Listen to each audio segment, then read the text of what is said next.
Two. Hello. Hello.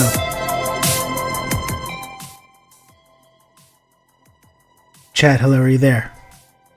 Do you hear me? Do you hear me okay? How's it going? How are we doing? Rob, did you change location or move the camera? My temporal lobe is rebelling. No. No, I didn't. I did not change location. This is the way that you're used to seeing the stream.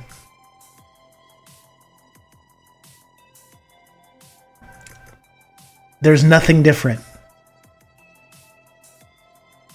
I wouldn't worry about it, okay? Don't worry about it.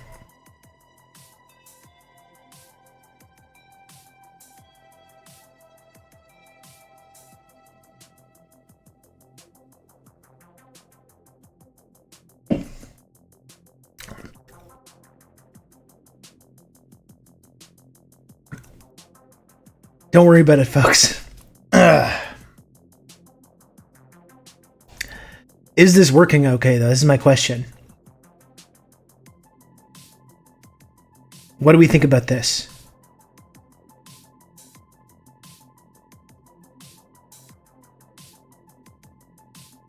Still, we got some kinks to iron out, I think. Still got some kinks to iron out. But do you hear me okay, Chad? This is my question to you. For our audio-only gang, do you hear me okay?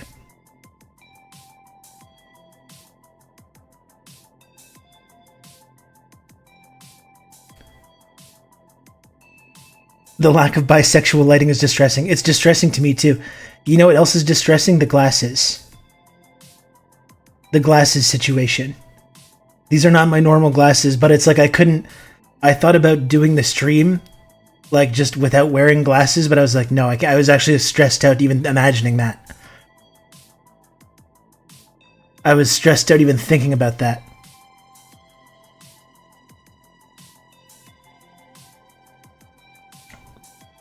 So this is going to have to do for today, and probably tomorrow as well. Dirección de Inteligencia trained me in pattern recognition, Sistema, and knowing when location shift, and something is wrong here. Sorry, Diego, but I'm afraid you're mistaken. I'm afraid you're mistaken, sir.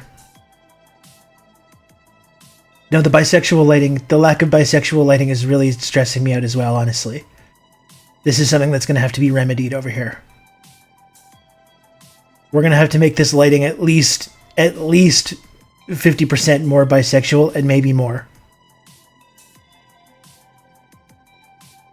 Bare minimum 50% more bisexual, though.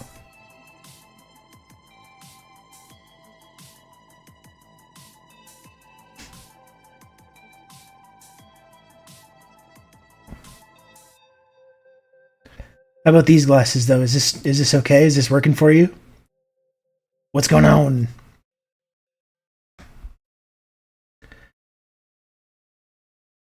It genuinely feels weird without the glasses.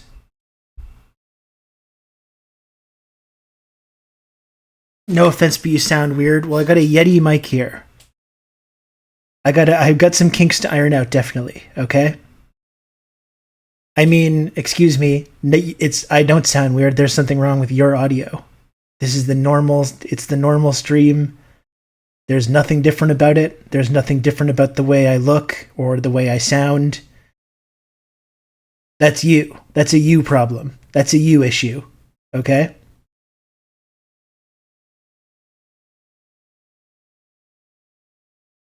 I don't know, whatever it is going on with your setup, St. Lotus, or Perfect Speller.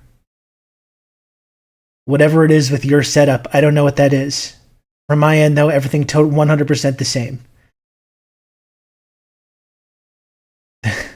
The autism is high in this chat. Everyone's visibly struggling with change. Listen, we're all working on that, okay?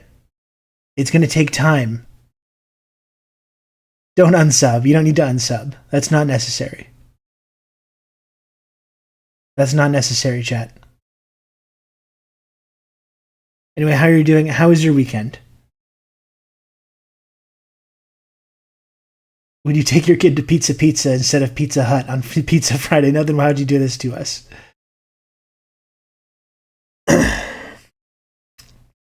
Sorry for bringing my problems into chat. Thank you, Perfect Speller. I mean, the most important thing is that you can be accountable about that. As long as you're accountable about it, then, you know, it's okay.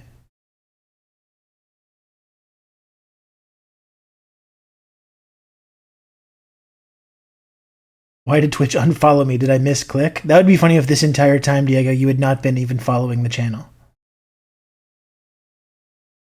That would be funny. Anyway, chat, I don't like, so I'm logging in here. I wanted to say hello. I don't totally think I'm going to do a full 3-hour stream today, but I wanted to, you know, I wanted to make sure I was logging on. I know it's been hard for me to be more regular. I know we're having a laugh, but it's wild how genuinely strange it feels to listen. I know, okay? I get it. But the thing is, I want to be able to do the stream more regularly.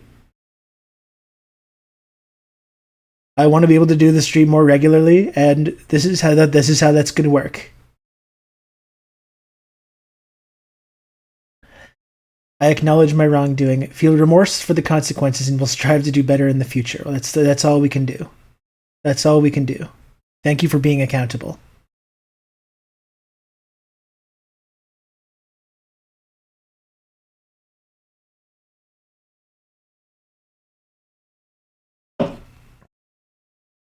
We're powering through this together.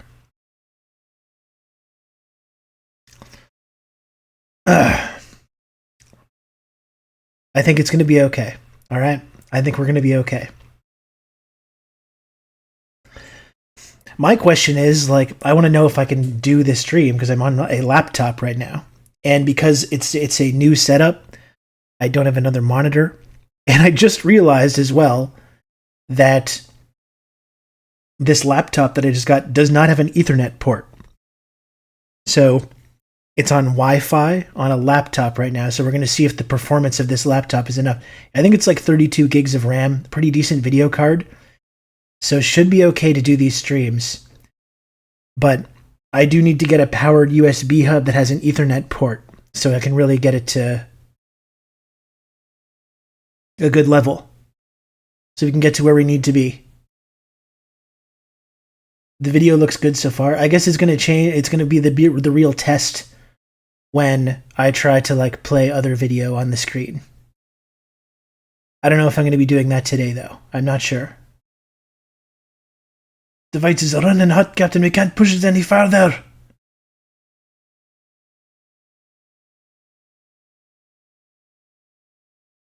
Well, listen, Chad. I made a commitment to do this stream regularly, right? I've been saying for months.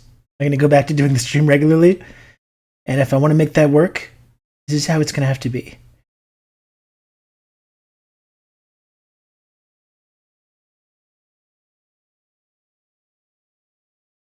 Too much of a front-facing angle now. I feel like I'm staring directly into my soul while I work. That is one of the improvements, though. I want to have that. That's something that I thought was a good addition. I feel okay about it so far. I think we just need to have a little bit more bisexuality. Okay? We need a little bit more bisexuality in the lighting situation, and then I think we're going to be in a good position here. And you know what? I don't have the spinny globe. I don't have that spinny globe. I had to sacrifice the spinny globe to have better upload-download ratios. I already miss it. This is the Teams meeting angle.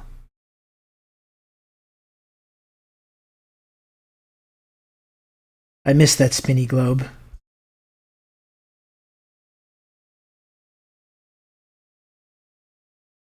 I mean, I'm sure I could have it.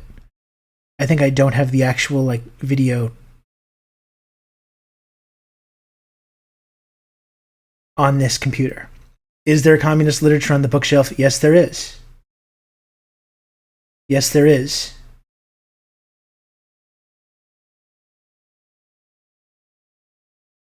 I feel like I'm on a work call with Rob. No, it's not a work call. No. We're just hanging out like always. Okay, chat? We're hanging out just like always. There's nothing different.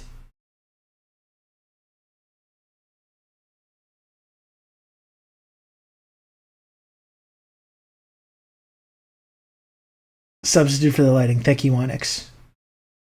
The video quality looks better. Well, it's the same camera. I'm using the exact same camera that I normally use.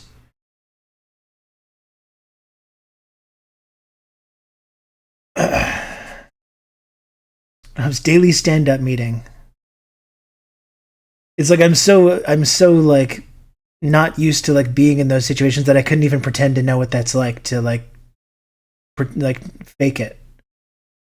I'm too autistic for this much change. This is what everyone's saying. Remember, folks, as taught by the New York Times dude, no jacking off on work calls. That, I think we can all agree. Yeah.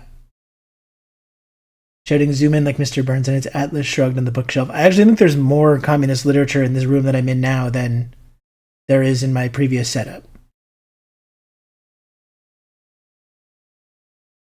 I'm just surrounded by communist literature here.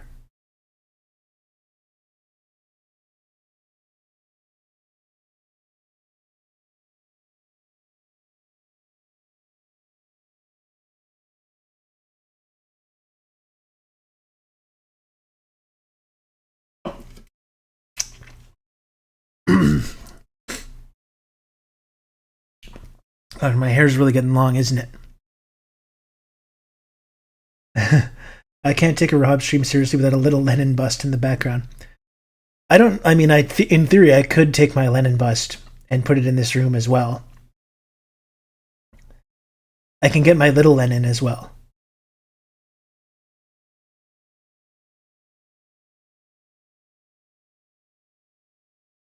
You ask everyone in chat to give their daily update. See if they have any blockers. Let's go, chat. Let's go over all our key learnings from last week, okay? It's Monday. We all want to make sure we hit our productivity numbers this week, and I want to go over the key learnings. What are your key learnings from last week, chat? Let's go over that. Let's all take turns to go over the key learnings. Yeah, key performance indicators. I want to hear about where you're at with your clients right now.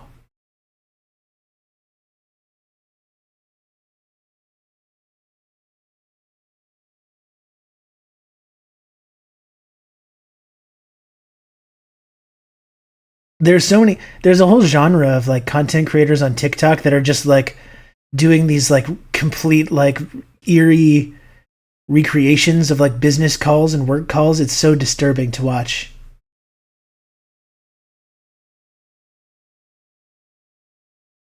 Stop, I just had my 6-month review last week. Well, now we have your 6-month and 1 week review. It's a week. We've turned it into a weekly thing now. Key learning 1, be prepared for stream at all times. Exactly. This is exactly what I'm doing right now. It's my own key learning.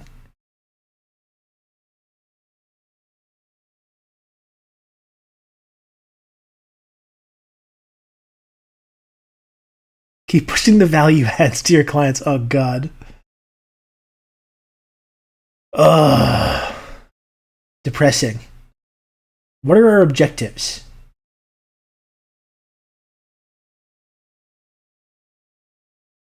Did you pick a song? I've been thinking about it. I don't think I have anything yet, Duke. I don't think we're going to be doing the song today, okay?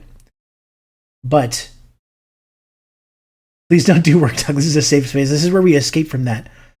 I was thinking about Coconut by Harry Nilsson. Could I do that? It's a good with the whole Kamala thing as well. That's topical.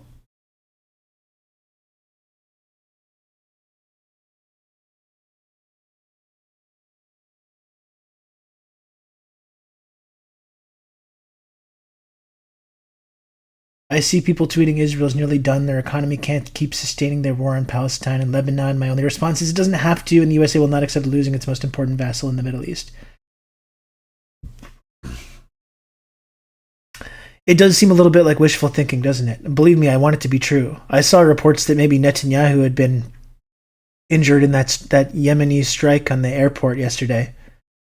I don't think it's like, I didn't want to believe it. You know, I was seeing like rumors that was a possibility. It's like, there's no way that I'm going to believe that until I see actual evidence of it.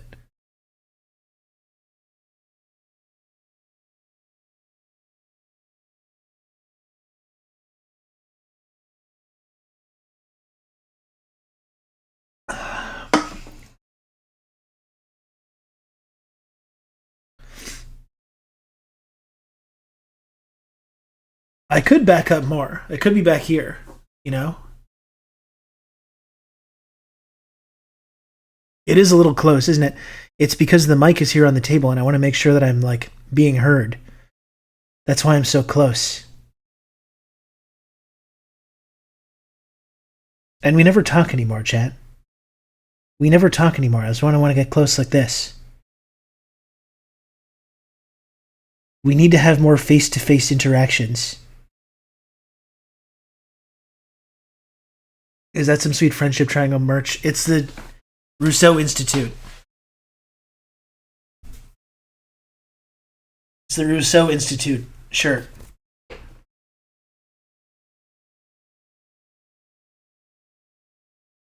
also Orange Shirt Day here in Canada. And this is the only orange shirt that I have, so I thought that was appropriate for today. We see you and we hear you. That's the most important thing.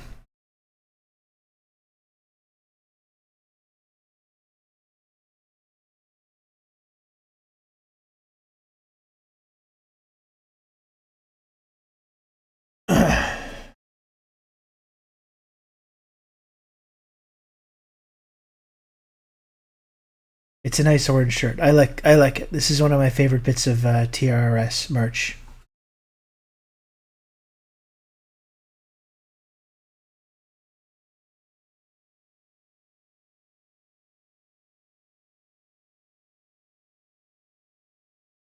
Anyway, we can get into more of the serious discussion or whatever. I think I wanted to just make sure I was coming on here to check in and say hello.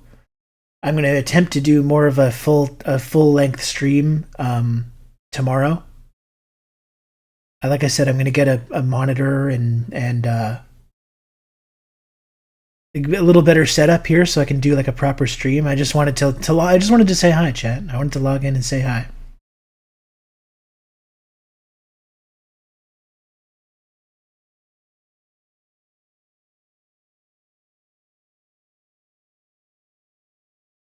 You put the lime in the coconut. Indeed, cinnamon challenge. That's one thing though. It's like I was considering like singing that song.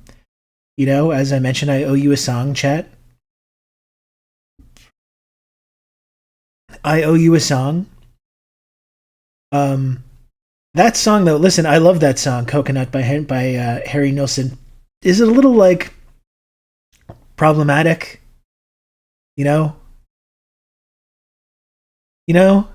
Can I sing that song? Is it like... I think that's maybe a bit borderline. I'm not so sure.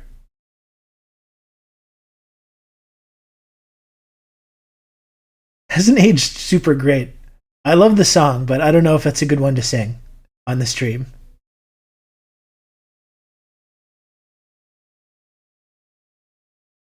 I'll think of a good one though, okay?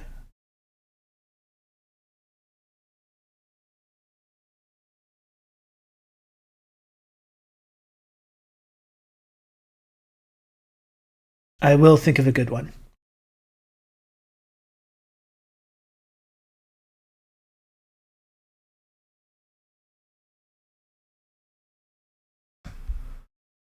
One thing I also do not have is a mouse,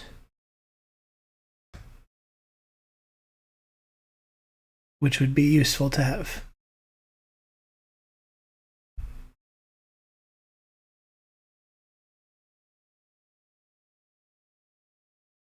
Please watch this short clip of the Longshoremen's union boss talking about the potential strike today. Well, I could try that.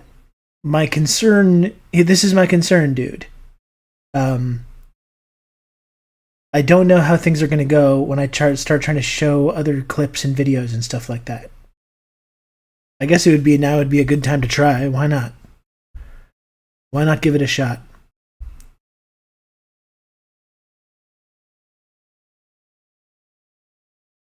let's see here. I go over here. Okay, so far so good.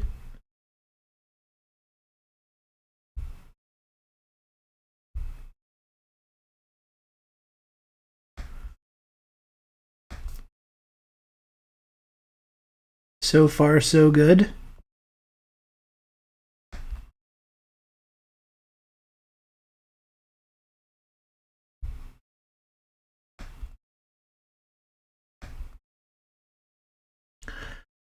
ILA boss is salivating for this East Coast port strike.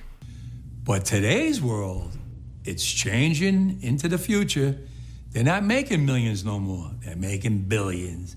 And they're spending it fast as they make it. I want a piece of that for my men.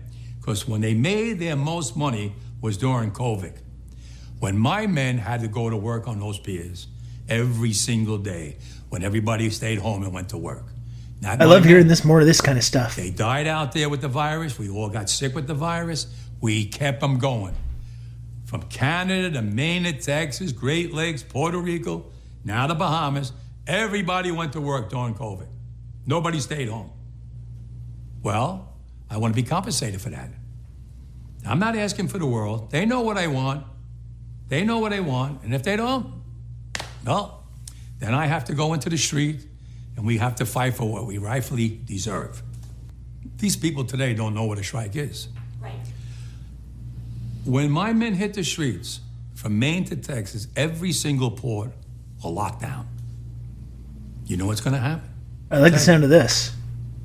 First week. This is how things are going to be all over the news. This is how things are possibly going to maybe get better.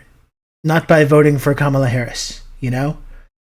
Maybe the Kamala Harris administration might be slightly more amenable to like organized labor. You can count on me. You're gonna have good old Rob to. But like this is how we need to move forward into the future. Is this about the strike in Yemen?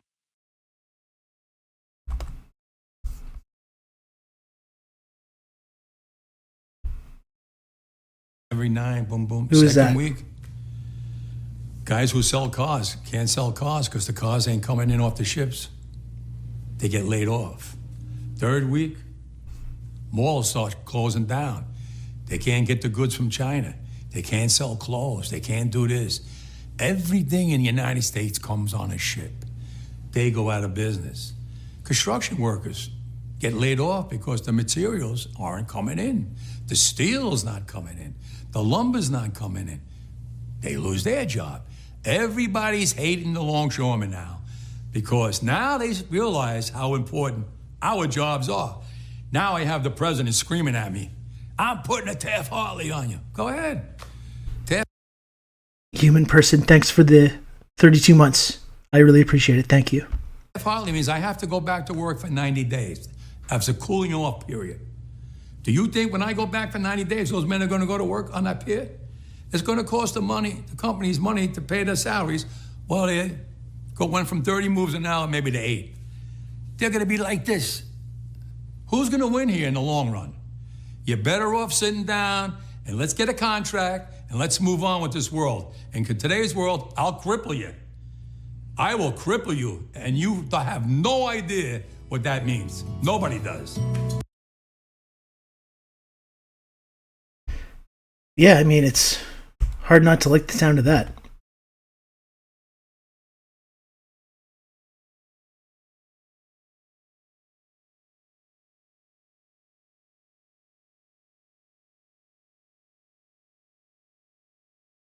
And the idea as well, it's like connecting that kind of like militant organized labor with internationalism.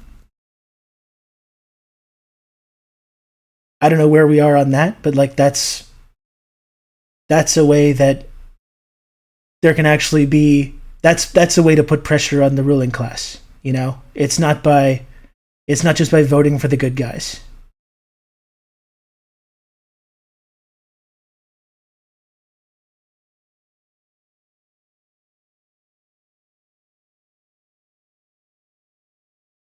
And running the clip went really smooth on the new setup. Well, that's good. Like I said, I'm on Wi-Fi right now too, so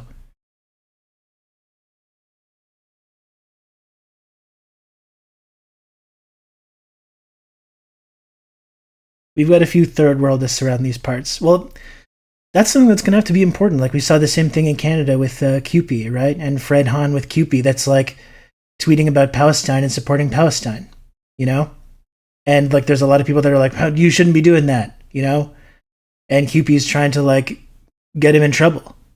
There's been efforts to remove him for that.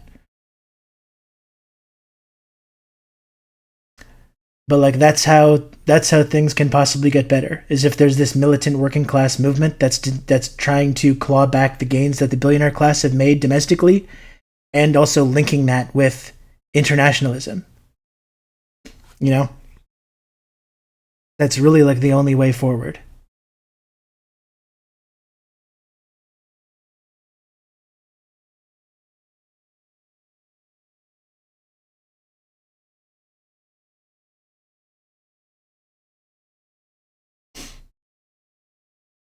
Encouraging, though. It's really encouraging.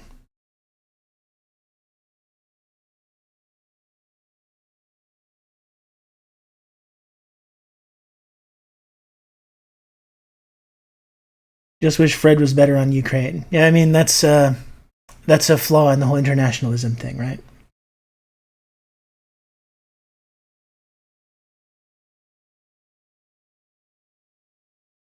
We still have some work cut out for us, human person, in making that link. That internationalism also is about recognizing like where Western imperialism is operating. You know?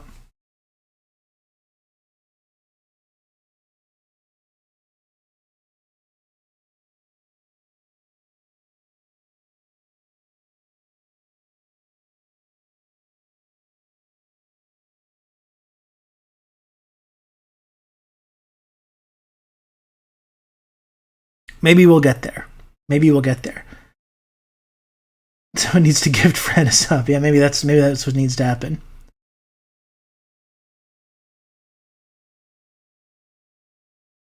Yeah, I mean, like we've been talking about on here for like over 2 years now, human person. It's like if we can.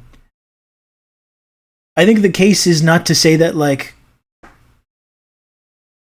you know, this invading another country is good, or that war is good or necessary, but recognizing the role that the West played in wrecking Ukraine and making that kind of connection with the way that like people in Ukraine are being screwed over by this nonstop flow of arms, this like refusal to negotiate, which led to the conflict in the first place. I think that's a place where we can kind of like make inroads and making people understand the kind of dynamic here.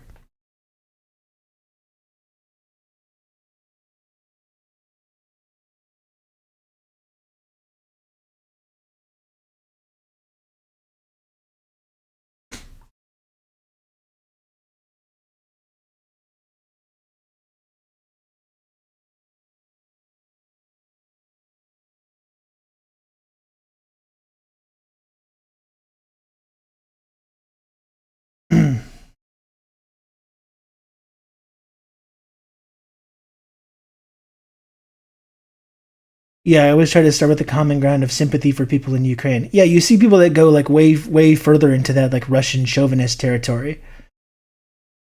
Like what was that Tim Pool quote? Like when all the stuff was going on with Tim Pool and like the Russian funds and stuff like that, and Tim Pool being like Ukraine is the ultimate enemy of America and stuff like that, going in this weird direction, like which is not helpful to anything, and trying to start from that place of sympathy. Dim fool is what they call him. Yeah.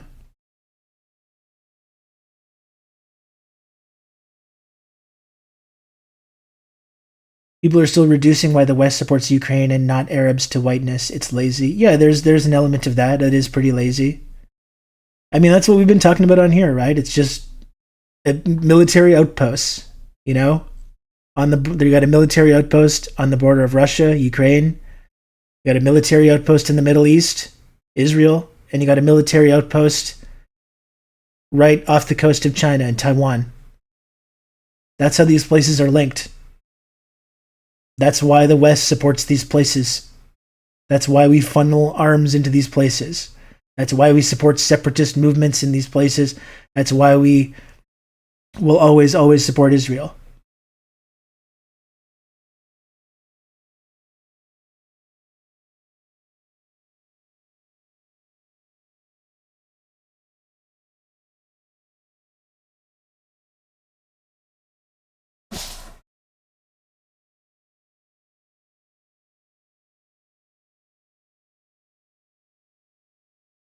What's up with the mod settings? I'm not using any bad words unless empire is forbidden now. I'm not sure what's going on with that. That's why they get money bundled together in the same legislation. Exactly. It's not really that hard to understand. And that's why I think we need to like try to keep making that case with people when people say like, I support Ukraine and Palestine. You know? Unrelated, did you hear Trump talking about 1 rough hour for cops to just go ham on criminals? I did see that, and I think we should be really concerned about this kind of rhetoric coming from Trump. I guess one thing that I would say is he used a lot of this rhetoric when he was running for president the first time and became president. And not all that much changed, like in terms of like police powers. Like it seems like even though Trump might use this kind of rhetoric, both parties are in pretty much like a basic agreement about funding the police, you know, overlooking like police violence and police killings, except for maybe a few specific cases.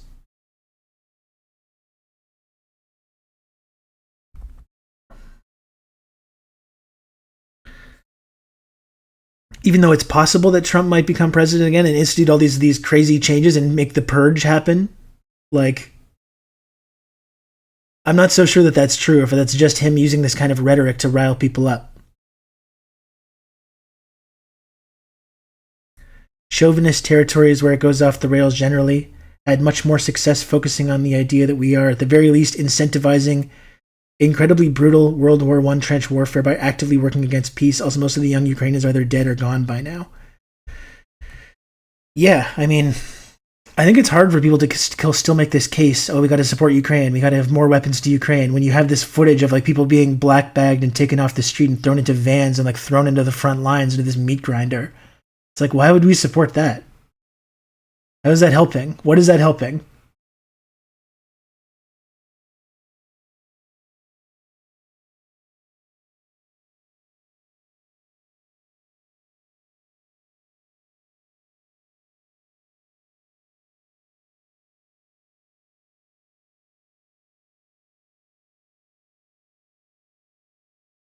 Yeah, I don't know.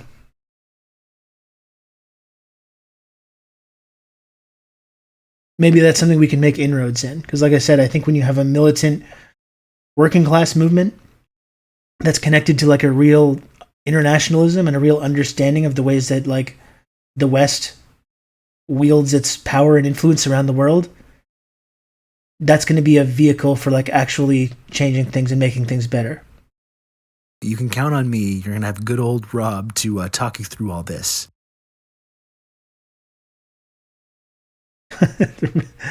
Red Wizard, first of all, thank you for the 36 months. I appreciate that. And I'm sorry, but your comment was censored because of its vulgar nature. Because you incorrectly identified the 36-month, 3-year Pearl sub badge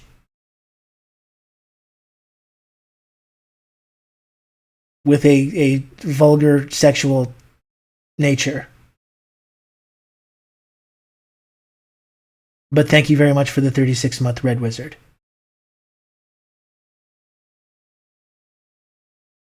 I've heard more Americans talk about Ukraine in the last 48 hours due to the lack of hurricane relief than I have since the start of the operation. Yeah, I mean, it's not hard for people. That's exactly why I've been saying for like a couple years now. Like, why cede that to the right? Why cede that to the right when people feel like the government's they're getting screwed over by lack of funding, infrastructure, inflation? They're getting completely destroyed. They make the connection between the government just shoveling money towards Ukraine for no reason, with accomplishing nothing. And then the only people that are like criticizing that are these deranged right wing guys. And you're just like giving them, just giving people a ramp to go follow that into that like reactionary territory. Token Vegan, thanks for the 7 months of tier 1. I appreciate it. Biden handling a hurricane like a Bush, no wonder he has support.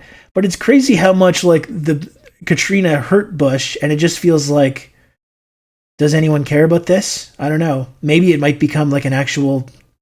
I've seen enough people talking about the hurricane damage in the context of like, you know, no one is covering this. Like maybe that's like getting it to be covered more. I don't know how much mainstream media is talking about it, but it's crazy how much of a big deal Katrina was. Whereas I feel like this hurricane and a lot of like climate related disasters are just kind of being forgotten instantly, which is really disturbing in a way. Like the ways that I think the more that we see these kind of like devastating climate effects, the less we're going to talk about it, the less we're going to hear about it in the media.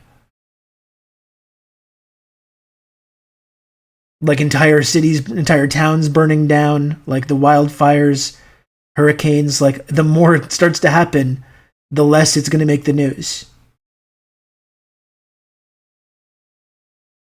You care about hurricane damage? What's it like working for Vladimir Putin? You can count on me. You're going to have good old Rob to talk you through all this. Big Rob energy. Risk Inverse. Thanks for the 40 months resub. It's tier 2. Thank you, Risk Inverse. I appreciate it.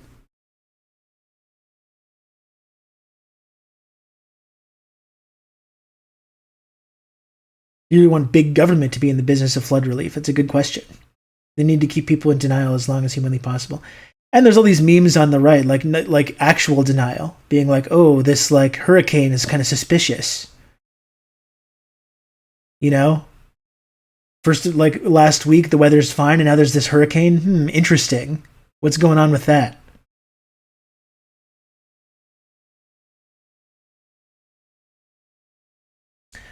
Katrina destroyed New Orleans, and Bush really just dropped the ball on responding at this age. We're so used to this carnage, and on top of it, these storms are affecting wider parts of the population. It's strange. Yeah, it is strange. And I imagine when it starts to affect, like, well-off white people more, it will become harder to ignore, definitely. I understand your house is gone. Have you heard about Mr. Putin? Curious if the photos and reports I've seen of cops preventing people who lost their homes from getting baby supplies and water bottles will break through to the mainstream. I mean, God, the obsession with looting is one of the most disturbing elements of all this stuff. You know, looters. Like, we're talking more about looting and, like, the consequences for looting than we are about actual climate change.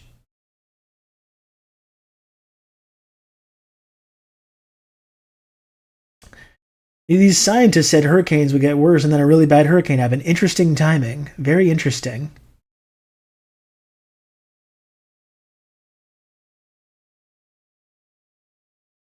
Not only does Cuba have direct energy weapons that cause Havana syndrome, they have a hurricane ray gun. And if they do, I think they should be allowed to keep it.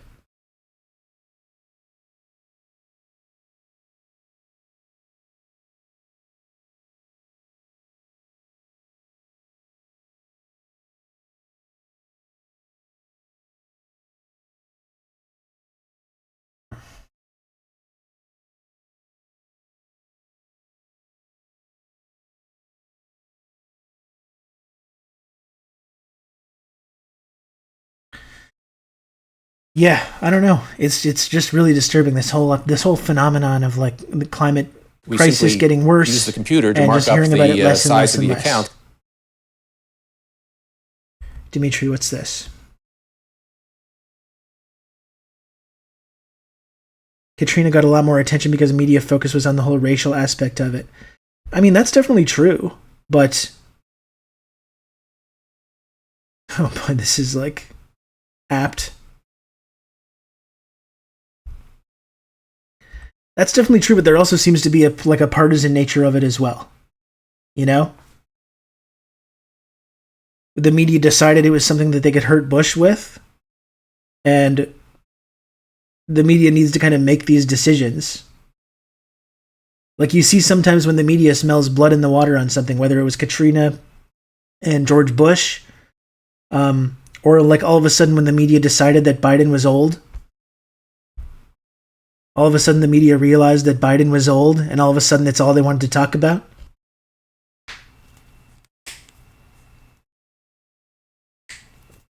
Yeah, or with Puerto Rico is a good example as well, yeah.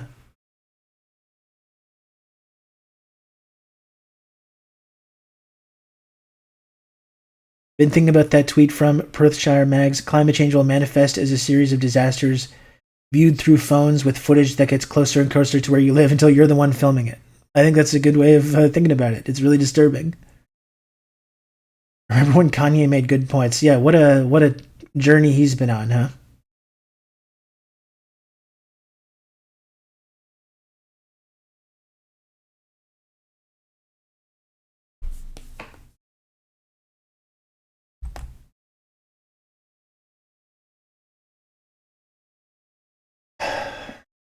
Yeah.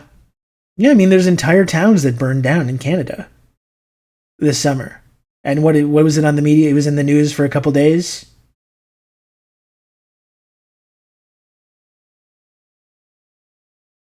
Like, it's really disturbing to think about.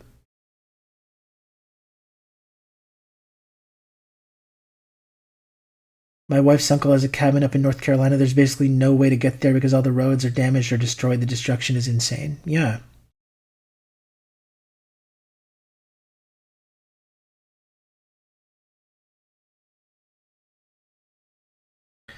The partisanship of corporations and people is disgusting when we know it just ends up with the same policies in either direction. Yeah, and it goes back to that, that clip we watched about the threatening these strikes. There is a kind of bipartisan element of all this. And nothing will really change until the money machine stops working.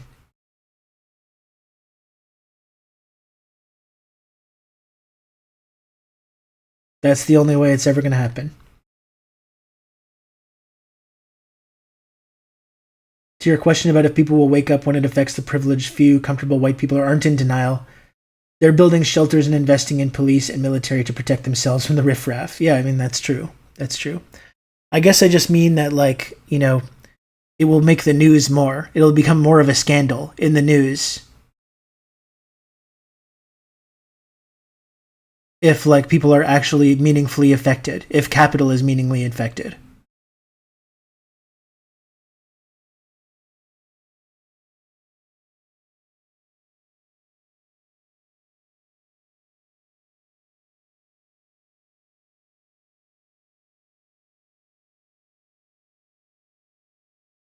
Well, this is interesting.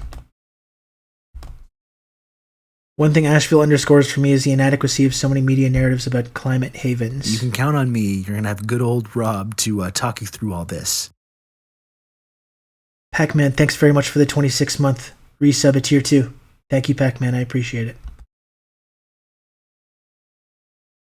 Yeah, from 2022, 2021. Asheville is climate winner. Western North Carolina climate refuge.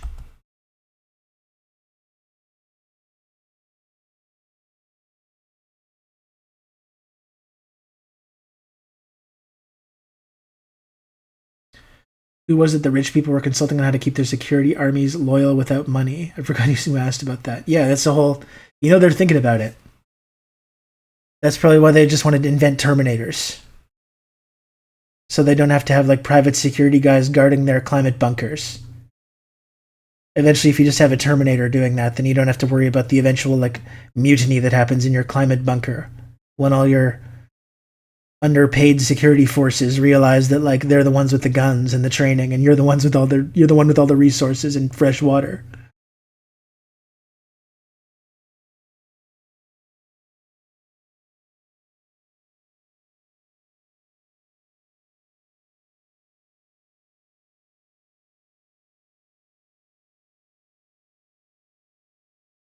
Now we know why Gavin vetoed that AI bill.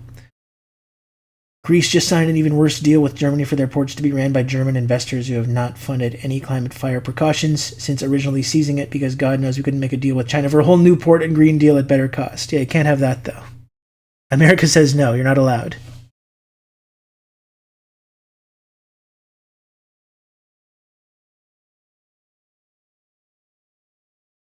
America says no. We'd all be in better shape right now if we could all just join the Belt and Road. Invest in some infrastructure now. Some infrastructure now, then that can help mitigate all the damage.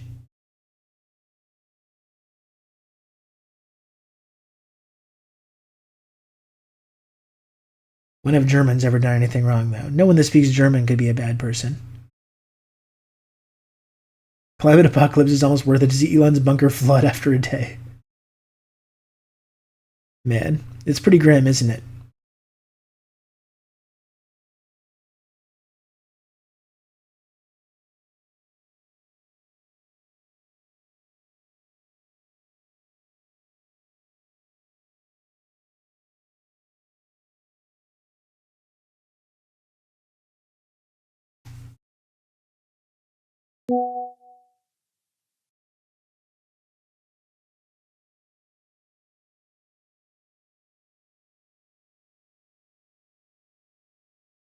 All the bunkers. The rich people bunkers. It is just really disturbing, isn't it? It's like that's our climate change infrastructure. Again, the comparison with China. They're like rail infrastructure, solar, wind energy, EVs, EV batteries. That's what they're investing all their resources into. And what are we doing here? We're not doing any of that.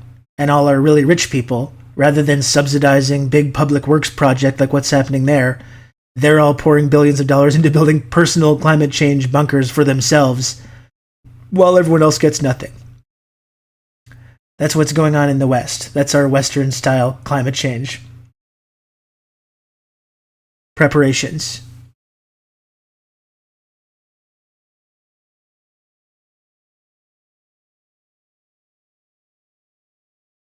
Build bunkers and fight bike lanes. We can't even have bike lanes. Not even that. Not even that.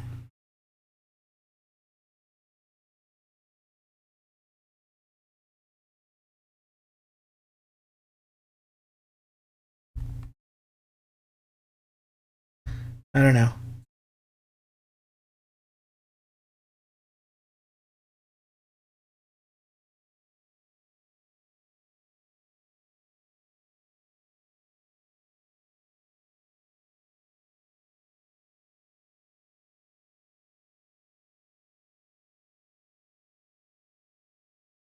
I mean, we have to laugh about it too, don't we? It's just so absurd. It's so ridiculous. But the way that the last 20 years could have been so different, I think it's like a counterfactual that you can really just torture yourself with. You can't, when it comes to climate change and these kinds of big disasters, you can't respond to the disasters by building the big transformative public works projects that helps to mitigate this. We could have spent the last 20 years doing this. What have we been doing? What have we been building? Even just since the financial crisis, there was this bonanza of free money after the financial crisis. What is that, 16 years now? Those 16 years could have been spent with making a massive, historic Marshall Plan style investment into public infrastructure, a transition into sustainable energy, building infrastructure to help mitigate this, repairing infrastructure, all this stuff. We've done nothing whatsoever. Nothing whatsoever. Just building more highways. Yeah. And being like, what's in the Inflation Reduction Act? Okay, here's some, we're going to maybe build some EV battery factories. Maybe we're going to build some solar panel factories.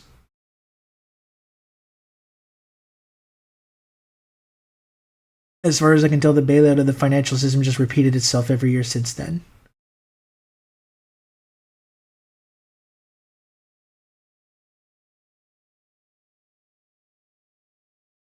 You can just drive yourself insane thinking about it. You really can. The wasted time, and we're still not doing it now. It's like, maybe if we started now. Maybe if we started now, we could get something done, and we're still not. And in fact, we're probably in Canada heading towards a massive Conservative Party Pierre Poilievre majority, in which we're probably going to roll back whatever meager, minor things that we have done. We're going to roll that back.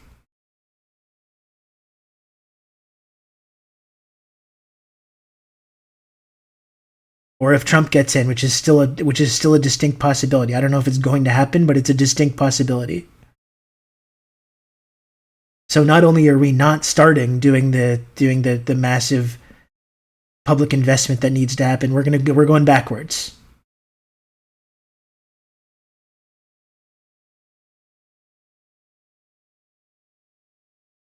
Every year is 95. Just do everything to keep 95 going forever. No improvements, no ideas.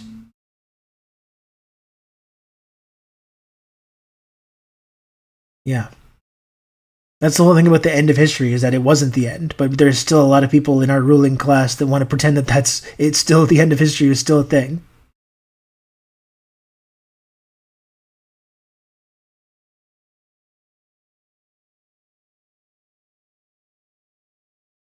Love you, Rob, but Trump will fix everything. You're just wrong on this. Well, maybe I am.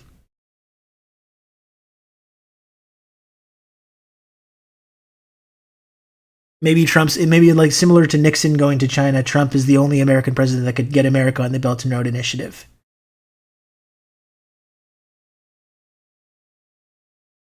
To be fair, we had a nation social safety net when Trump left office the first time.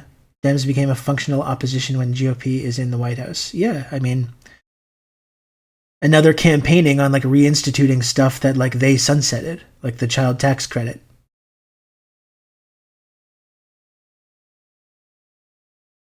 More U.S. troops to the Middle East and more money for Israel to help genocide and war is probably making Trump a higher probability. Well, it's looking increasing like that's what the like October surprise is going to be, is Israel fully invading Lebanon. That's what's going to be the backdrop of this election. With the Biden administration being like, no, there's no escalation. There's no regional conflict. And Israel's going to fully invade Lebanon. And that's what's going to be going on while this election happens.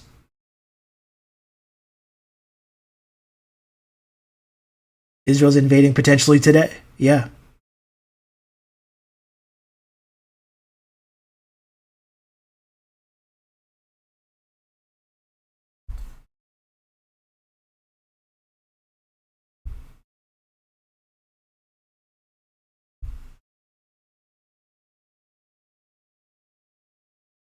I mean, it seems increasingly like this, like we've been talking about Lebanon the last couple of days, and this whole like pager attack, regardless of how many civilians and healthcare workers and whoever was maimed and killed in this attack, going after Hezbollah leadership,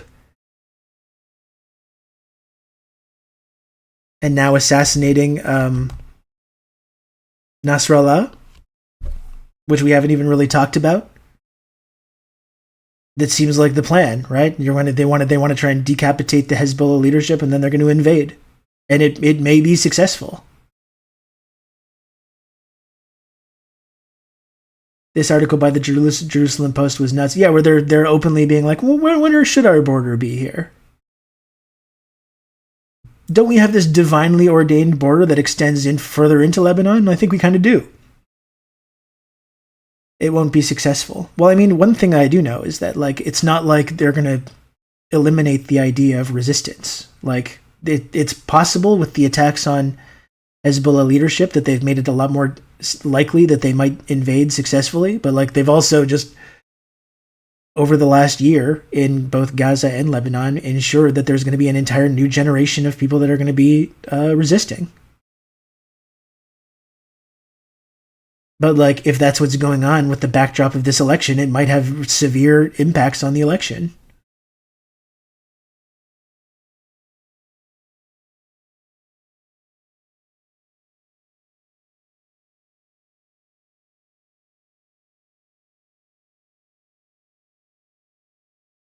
Israel has definitely shown they have the capacity to infiltrate, but invading is something else. Yeah, I mean, the idea that you can just assassinate the leadership of any one of these resistance groups and then that's going to like eliminate these groups is preposterous, like, to begin with.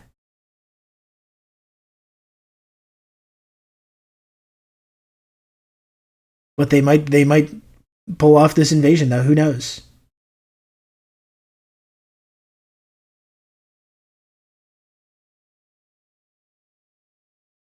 But it's going to be pretty hard for the Biden administration to make the case that they've contained this thing or like prevented some kind of broader regional war from happening, if that's what's going on in the backdrop of this election.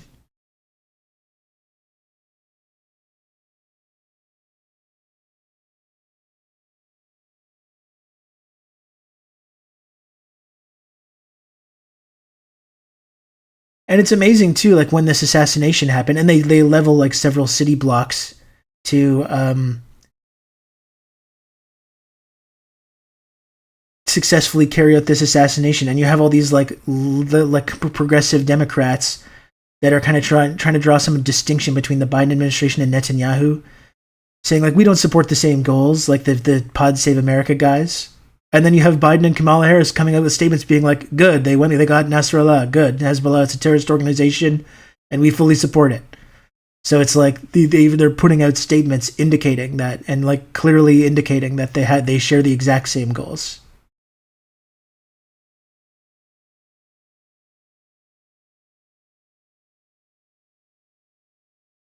This whole suggestion that Netanyahu is like working against, I mean, you might be able to make the case that they are working against the current Democratic Party administration, but what is the Biden administration doing to like push back against that? Nothing.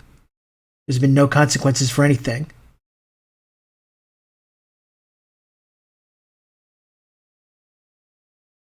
I highly recommend people watch the stuff posted in the Palestine thread on the Discord on the state of Hezbollah after the assassinations.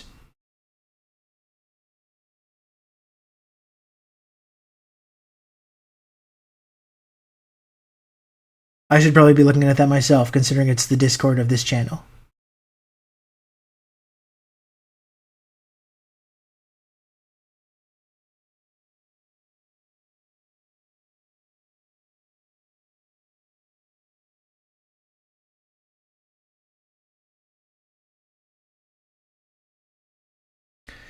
I mean, it's just a completely untenable position, being like these like progressive Democrats that support Kamala Harris and are telling everyone to vote for Kamala Harris while also kind of trying to carve out some position where they're critical of Netanyahu or like kind of ostensibly supporting Palestine. It's just like, it doesn't work, you know? It doesn't work. I don't know who the audience is for this.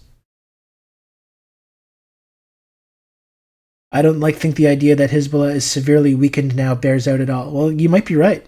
You might be right. And like, for sure, if they do invade, perhaps like it's unstable enough that they can maybe make some kind of inroads there. But no, I don't think that like Hezbollah is just going to stop being a problem for them now that they've made these like decapitation strikes or whatever they're calling it.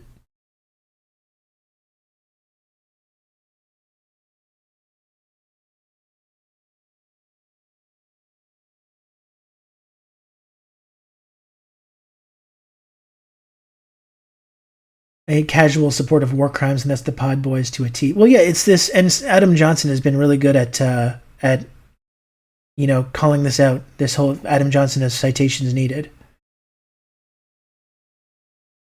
This whole like it's the whole working tirelessly for a ceasefire thing. You know, that's why you need to vote for Kamala Harris and Joe Biden, because they're really working to end this thing, and Trump's just going to make it worse with zero evidence to support that. Whatsoever. Zero evidence whatsoever.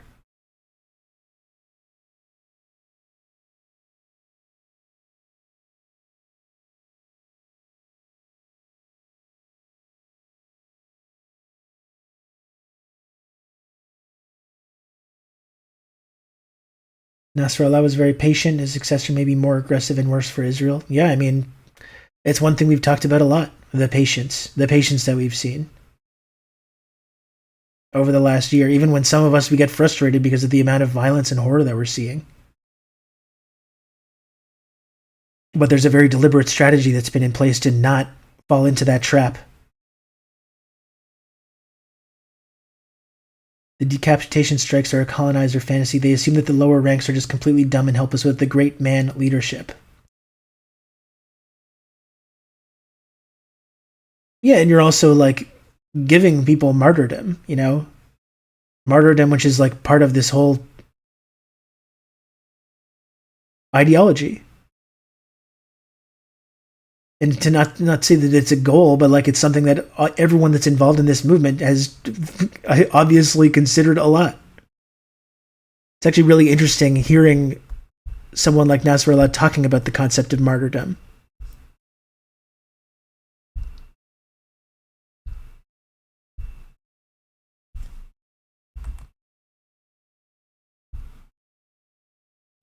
لكم جميعا، للعدو للصديق للعالم كله. إنكم لا تستطيعون القضاء على حزب الله، كما أنكم لن تستطيعوا القضاء على حركات المقاومة الشريفة في فلسطين. لن تستطيعوا ذلك أبدا، لأن المقاومة ليست جيشا نظاميا، ولأن المقاومة هي بالدرجة الأولى شعب يملك الإيمان ويملك الإرادة ويملك الثقة بالنصر ويعشق الاستشهاد ويرفض الذل والهوان. هذا شعب لا يمكن لأحد أن يلحق به الهزيمة. يمكن أن نقتل رجاله ونساءه وأطفاله وشيوخه، يمكن أن نهدم مبانيه ومساكنه على رؤوسه، ولكننا لا يمكن أن نهزمه. ومعنا أيضا أؤكد لكم المقاومة لن تنكسر والمقاومة لن تهزم. لكم جميعا. Yeah, I mean, sounds like this invasion should just go really swimmingly now. Now that you've gotten rid of this one guy and maybe a few other people in like senior leadership.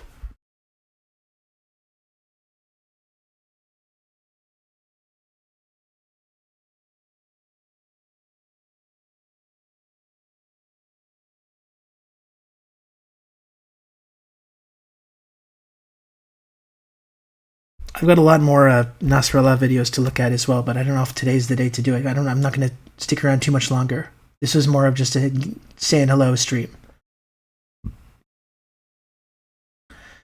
The ceasefire Biden bragged he was close on while getting ice cream with Seth Meyers like 10 months ago is going to happen any day now. Well, they're working tirelessly. Like, if you work tirelessly on something for an entire year and it doesn't happen, it doesn't seem like you're working that hard.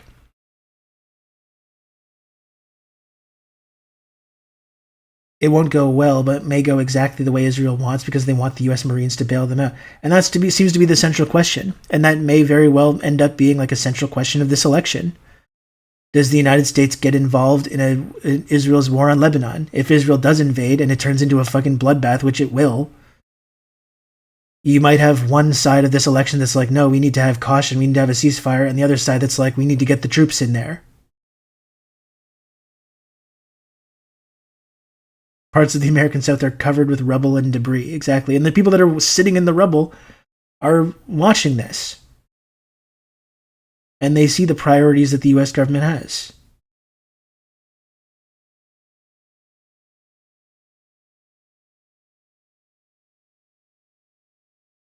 Catalepsy still doesn't have any power. That's crazy.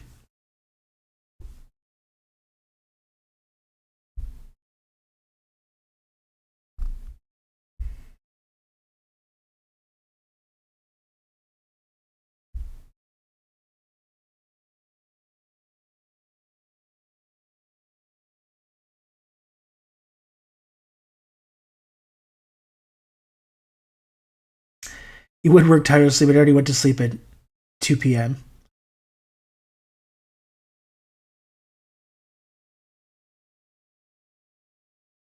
He's a sleepy guy, okay? He's a sleepy guy. And it sounds like you like Donald Trump.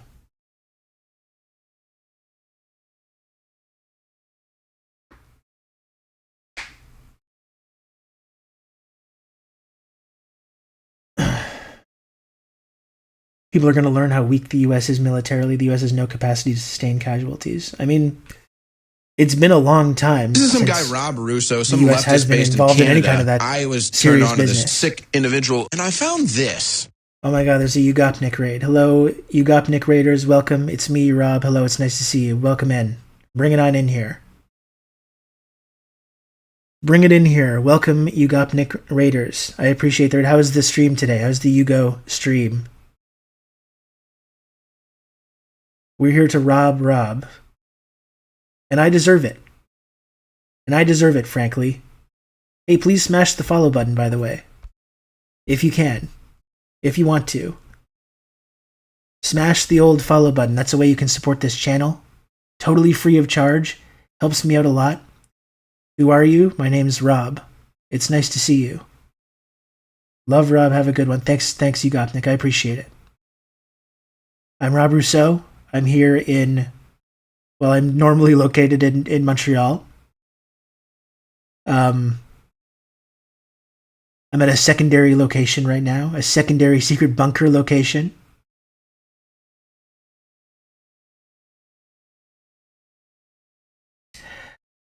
And what do I do on here? This is just part of a general process. This stream that you're now tuning into is part of a overall process to destabilize the West and eventually overthrow the Fourth Reich, which is of course headed by the United States, Canada, one of its loyal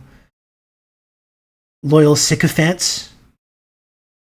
And we're trying to do what we can to destabilize that and clear the way for our ruling class to be just totally destroyed. That's what we're doing. That's what we're doing on here.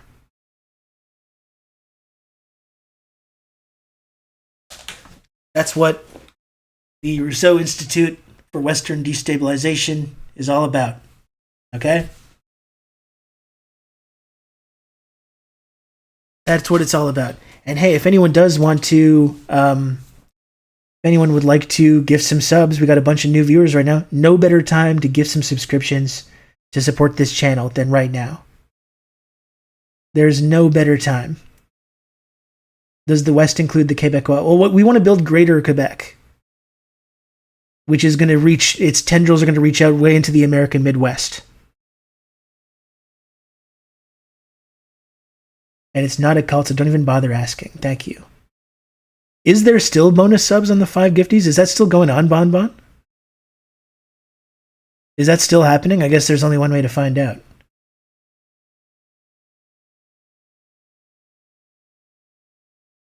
That could be interesting. That could be very interesting.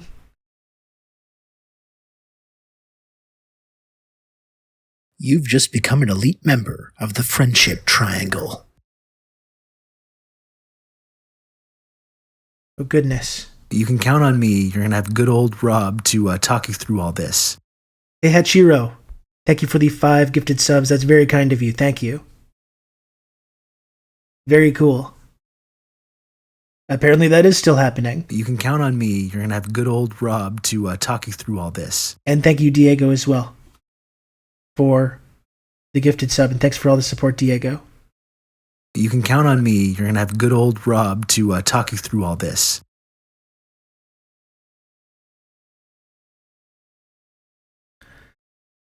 This is not a Crystal Mommy's place. That's not true. Look at that. I've got a whole Arabic sword in the background and all kinds of Marxist literature. And there's a Captain Sisko up there as well. Okay? So you got to take that back. That's not what this is. That's not what's going on here.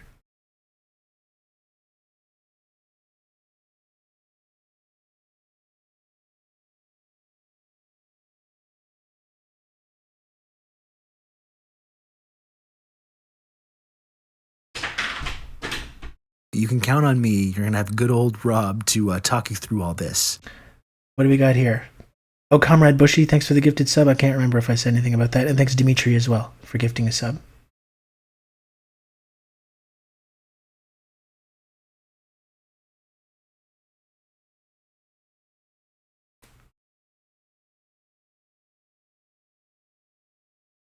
I came home and my cat was watching you, so must be okay. That's right. You should trust your cat's judgment.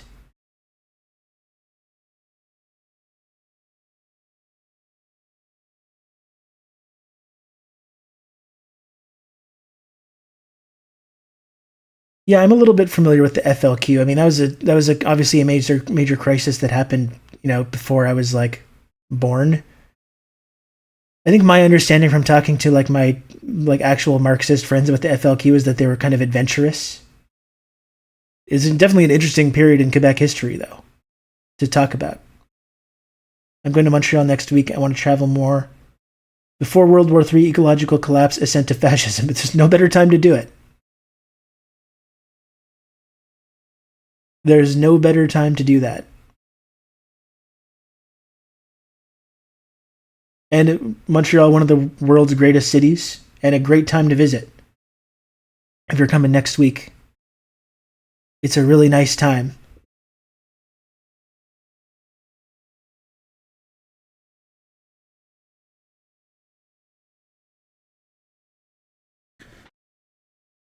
When's the best time to visit Montreal? I mean, I would say any time between June and October. It's a bit nicer weather, it's less hot. There's more false shit going on.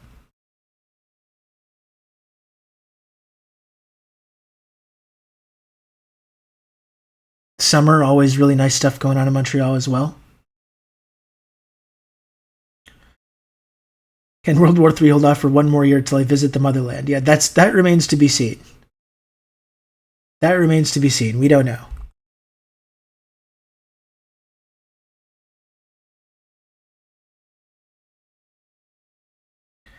We almost went to Quebec City, but Montreal looked cooler. It is cooler. Quebec City is very cool to check out, though, as well. I would really recommend checking it out eventually. But yeah, Montreal is cooler. It's one of the coolest cities that there is. There's an anti-capitalist punk festival at the end of the week. Maybe we'll check it out. Great. Sounds great. Quebec City is good for historical museum tour stuff. Yeah, it's really interesting. And definitely the closest you can get to like a kind of European vibe in, Canada, the United States. Montreal has a bit of that, but Quebec City is really kind of totally different vibe.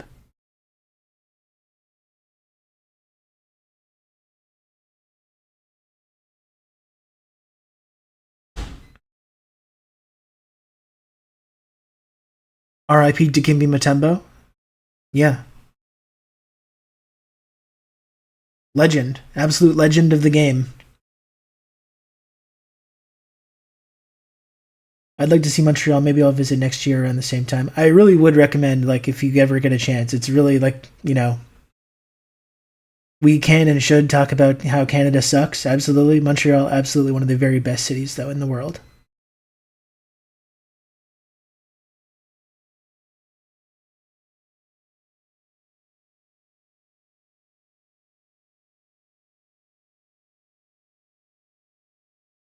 I'm never leaving. Even though I'm a little bit of a dual city man now. Great emote selection. Absolutely, we got some of the best emotes on this entire platform, frankly.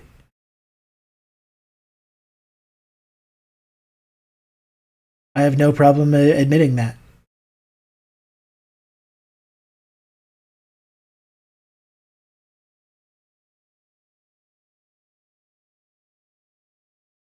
Very humble. Listen, it's just the reality. It's just the reality. Look at this shit. Do you know this is the only stream? This is the only stream on Twitch where you can get an Enver's Hoxha emote. Former communist leader of Albania. Enver's Hoxha, my man, friend of the stream. It's literally the only Twitch channel where you can get this emote. To talk you through all this. Dr. Maggot, thank you for the gifted sub. I met him in '98 when I was a kid growing up in Atlanta. Pure luck. You can count on Saw an ethnic food mart in Atlanta, and he was in our cashier lane. Tugged on his pants because he was so tall and I was a tiny kid. He gave me a high five. Great dude. What a legend. What an absolute legend. And thank you, Diego, for another gifted sub as well.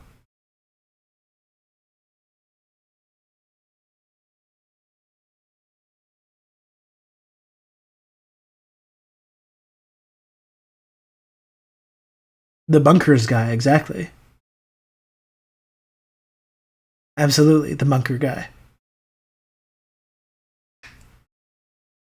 You met Hoxha. Yeah, I met Enver's Hoxha in Atlanta at a food market. I tugged on his sleeve, tugged on his pant leg. He gave me a high five.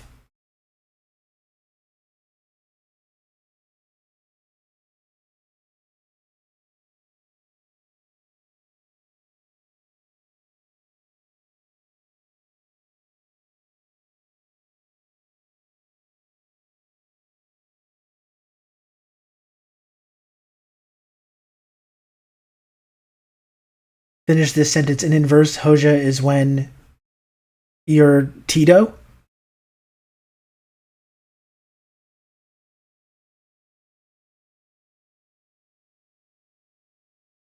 Hoxha could not dunk on Mutombo, but I think they would have been friends. I wonder if Hoxha could hoop. That's a good question. I mean, listen, that area of the world, hooping is very popular. I don't know if there's a lot of Albanian hoopers, but like I bet Hoxha could. He was big, you know. I bet he could post up. I bet Hoxha could have some nice footwork in the post if it came down to it.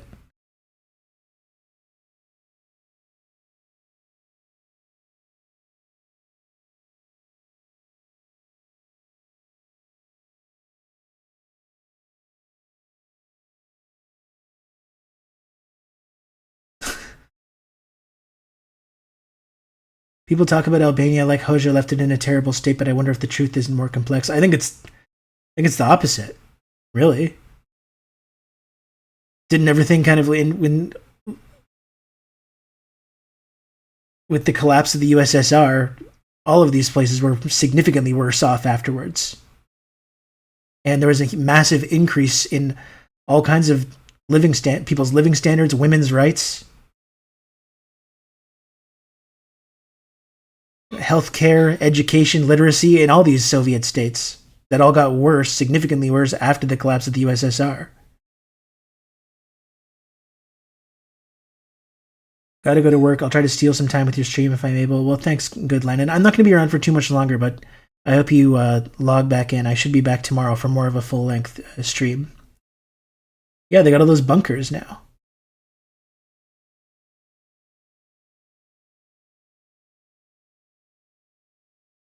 Googling Enver Hoxha height, and the first result is his IMDb page, which has one credit for a 1953 film titled Albania. No info on the height, though. I don't think he was very tall. I don't think he was very tall, but I do feel strongly that he could probably do some work in the post. 5'11", okay. Okay.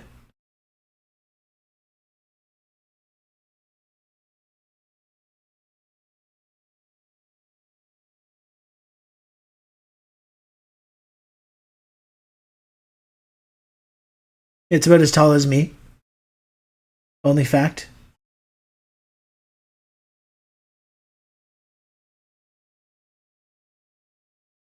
Only fact, I think we're just allowed to say 6 feet. In the post at a junior high game. No, I think at a Y pickup game. Like maybe not in the NBA. That's within dunking range. I used to want to be able to dunk so much. That used to be like my main. It used to be like my main goal in life. It was like my main goal in life to dunk, and I just never did it. It's something that I still feel a little bit of regret about.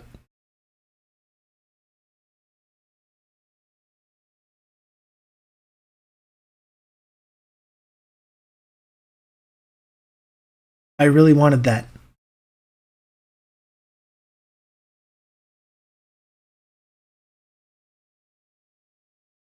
The trick is to jump higher. Well, I guess that's one thing I should have figured out earlier.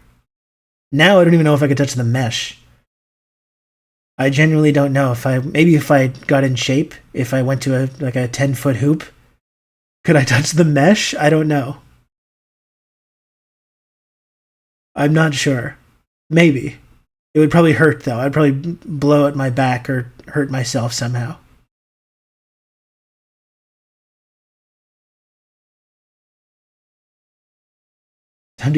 Still time to get on the gear and dunk that shit.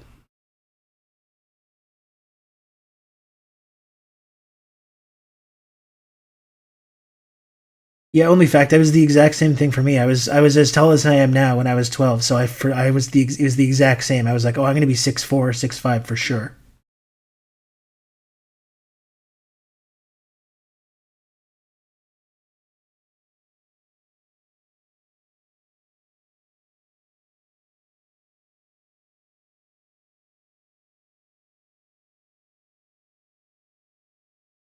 I would sacrifice some amount of money to be 5'10", but I don't think those leg bone surgery guys should be trusted. I don't think anyone should be like breaking their legs and doing leg extension surgeries. I think we need to show way more support for our short kings, so no one's breaking their legs intentionally and doing leg extension surgeries. I don't think it's good to do that. I don't think anyone should be doing that.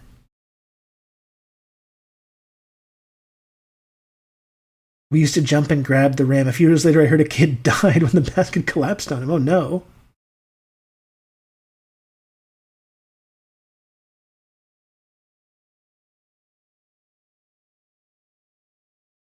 I would like to break my legs and do leg shrinking. We need to be supporting our short kings out there.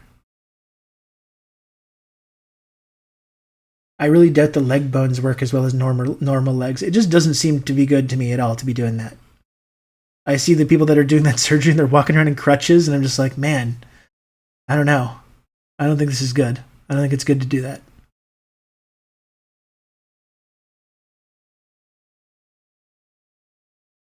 I'm 5'6" and okay with it, Malaka. Well, there we go. I think you should be okay with it. There's nothing wrong with that. You're definitely going to be doing great in 20 years. I don't know. It's pretty sad. It's genuinely kind of sad, isn't it? Lenin and Stalin, both short kings.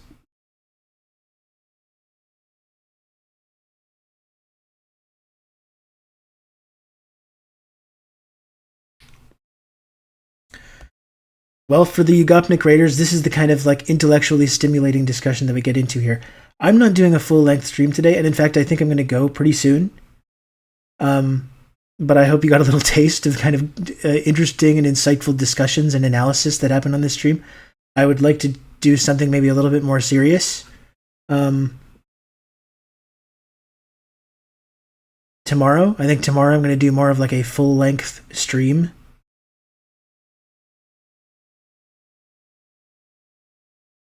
So I hope people come back tomorrow. But yeah, I do think I'm going to get going soon. If you still do want to support the stream, you can do so. There's still time to do so.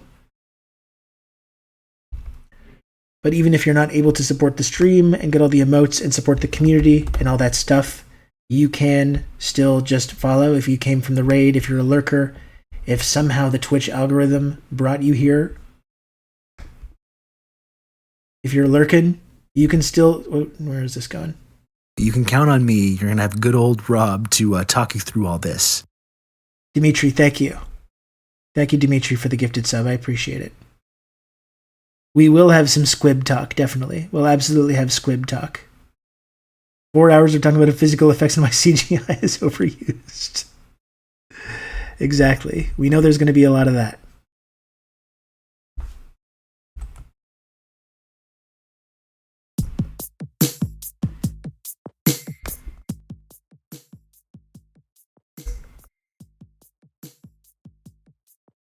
There's always plenty of that. I think we set aside, what, a good 20, 30 minutes every day for squib talk.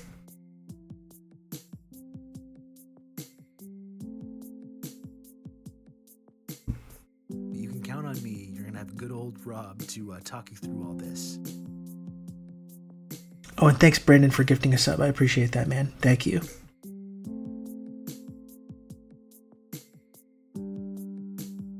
Okay, well, I guess if this was a stream to kind of test this sort of new secondary setup here, seems like it went pretty well. Seems like things are kind of working. And with no Ethernet as well. This is all Wi-Fi that I'm on right now, and it still seems to be working okay, so that's encouraging. It seems like this might work, this whole secondary setup, which is going to allow me to do the stream a little more regularly, even when I'm not at my apartment.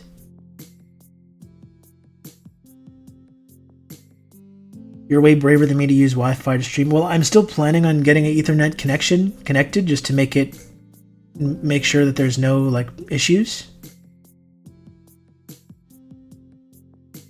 But wasn't able to do that today. I have to get a whole USB port that has an Ethernet cable in it, so.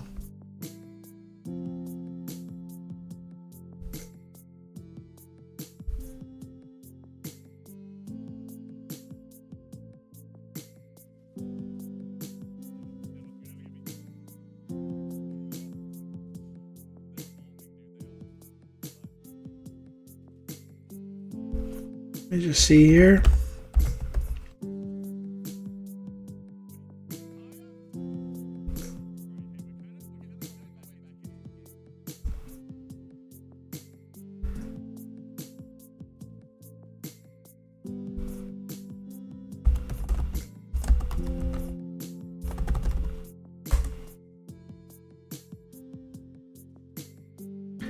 Wi-Fi is very stable these days unless you're dealing in a place that is managing throughput. Yeah, I guess just like when we're dealing with the kind of upload speed that you need to do the stream, there may be other things going on in this location as well, Zoom calls and stuff at the same time, so it might get a little choppier. I don't know.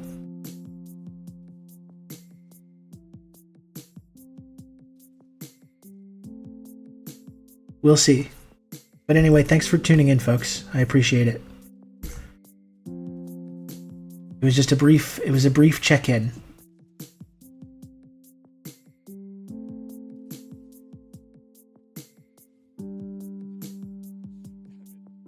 I should be back tomorrow for a little lengthier chat.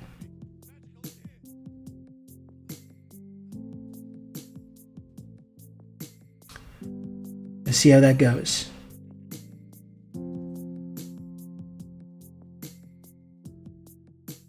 Pretty rude of people to conduct Zoom meetings when a stream of this magnitude is taking place. Well, you know. You're saying it, not me.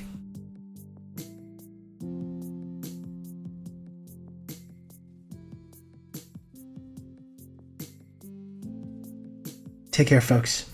I'll be back tomorrow, alright? Peace out.